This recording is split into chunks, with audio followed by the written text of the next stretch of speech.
మరలా ఇట్లా చెబుతూ ఉన్నాడు. పూర్వమున తుంగధ్వజుడు అనేటువంటి మహారాజు గారు ఉండేవారు.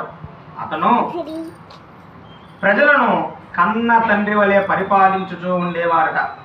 అతడు ఒకనాడు వేట ముగించుకొని ఒక చెట్టు కింద కూర్చొని ఉండగా అక్కడ కొందరు గోపాలురు అని సత్యనారాయణ వ్రతాన్ని ఆచరిస్తూ ఉన్నారట. వారు ఇచ్చిన ప్రసాదము గర్వముతో ఆ రాజుగారు స్వీకరింపక తన రాజధానికి తిరిగి వచ్చినట. అప్పుడు ఆ యొక్క రాజధాని తన పిల్లలు ధనము అన్నీ కూడా మాయమై ఉండట చూసి దుఃఖింతుడై ఇది ఆ స్వామి శాప ఫలమని గ్రహించినట. అతను వెంటనే ఆ గొల్లల వద్దకు పోయి వారికి నమస్కరించి ఆ పూజ విధానము తెలుసుకొని భక్తితో వ్రతాన్ని ఆచరించారట. ఆ స్వామి సంతోషించి కృపతో ఆ రాజుకు పోయినవన్నీ కూడా తిరిగి ప్రసాదించను.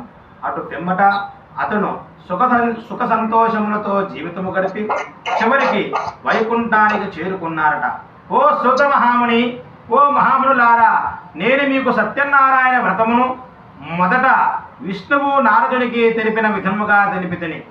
ఈ వ్రతము ఆచరించడం ద్వారా మానవులు సకల అభీష్టములు పొందిన వారై చివరకు ముక్తిని పొందుదురు. కలియుగములో కొందరు సత్యనారాయణ స్వాముల వారిని, కొందరు సత్యేశ్వరుడని, కొందరు సత్యదేవుడు అని పరిపరి నామములతో ఆ యొక్క స్వామివారిని పిలుచుకుంటూ ఉండేవారట. ఈ విధముగా సూత మహాముని ద్వారా సత్యనారాయణ వ్రతాన్ని గురించి విని శౌనకాది మహామునులు తమ తమ వారి ఇంటికి పోయారట.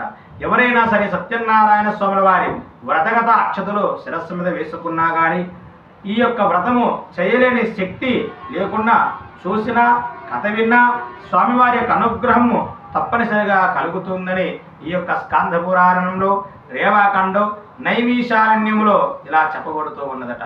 నమస్కారం చేసుకోండి.